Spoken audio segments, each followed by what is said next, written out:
I want to bring in Israeli government spokesman Eylon Levy. He's here now. Eylon, thank you for being here today. We're going through a lot of this, and the U.S. review is finding that Israel is not responsible for that deadly hospital blast. But that's not calming down the region, is it? You've got neighboring countries who don't believe it.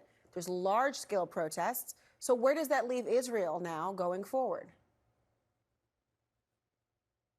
You're right. Many people are not buying the overwhelming evidence that shows this was a Palestinian Islamic Jihad rocket that misfired.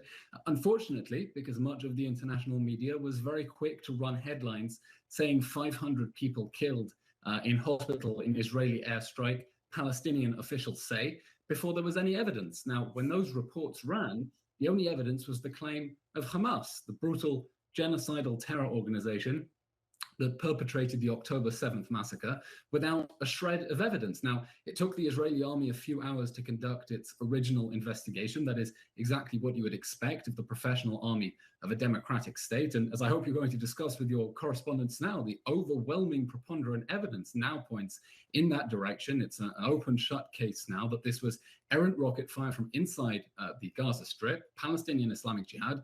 The fire we're seeing there from the propellant that was supposed to fuel the rocket all the way into Israel, in fact, exploding in that hospital parking lot. In fact, we are going to go there and unpack greater and greater detail. It's really important to do so for many of the reasons that you've just said, because people have drawn conclusions and because of the impact of all that has taken place and the weight of it. In addition to this, President Biden is telling reporters that Israel will allow aid into Gaza and that he was blunt with Israeli leaders on the need to help refugees. Can you confirm that Israel is on board with what President Biden is saying? Indeed, Israel has no objection to humanitarian aid reaching the people of Gaza through Egypt's Rafah border crossing. We have just one condition: that humanitarian aid not reach Hamas, the brutal, bloodthirsty terror organization that perpetrated the atrocities of the October 7th massacre. That is our right under international law to insist that humanitarian aid donated by the international community not reach the military machine that is currently conducting a war of aggression against us. Just as Hamas a few days ago stole stocks from the United Nations, the UN, in fact, admitting in a tweet that Hamas had come and taken medicine and fuel away from UNRWA stocks, enough fuel to power Gaza's desalination plants for 6 days. That was stolen by Hamas from United Nations stockpiles. Now, as for the border crossings with Israel, our position is very clear. We will not allow our border crossings, the same border crossings that have been attacked, where people have been butchered, that are under fire from rockets, to be used to deliver trade and aid into the Gaza Strip, as long as our 200 hostages are inside the Gaza Strip. We have 200 people, from babies to elderly people, who are being held brutally hostage by Palestinian Islamic Jihad and Hamas without basic conditions, without access to the Red Cross. We demand their immediate and unconditional return. And we hope that Hamas will do the basic humanitarian thing, although after the atrocities of October 7th, when they burned and beheaded people and tied children up and cremated whole families alive, we have no expectation of basic humanitarian conditions from Hamas. So that is our demand, that they release our hostages, and in the meanwhile, humanitarian aid can enter from Egypt. Certainly your concerns are clear and evident as the justification for what you have just stated.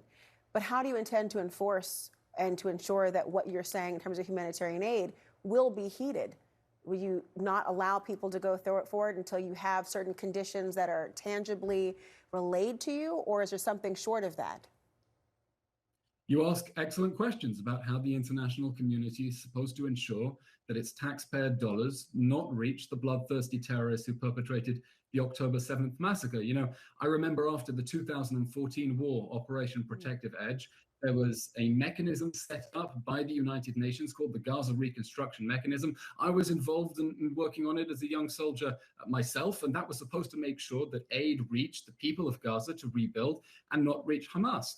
And what we are seeing now is the result of many years in which concrete that was supposed to reach people's homes got diverted away to building Hamas bunkers and shelters, and pipes that were supposed to be laid down for water ended up being taken and converted into rockets. And in what comes next, we're going to expect the international community to insist on very strict safeguards to make sure that the aid that is being donated by people around the world through humanitarian agencies, through foreign governments, not reach the military terror machine that on the 7th of October murdered 1,400 of our people, injured 4,000 of them, and took 200 of them hostage without basic humanitarian conditions into the Gaza Strip.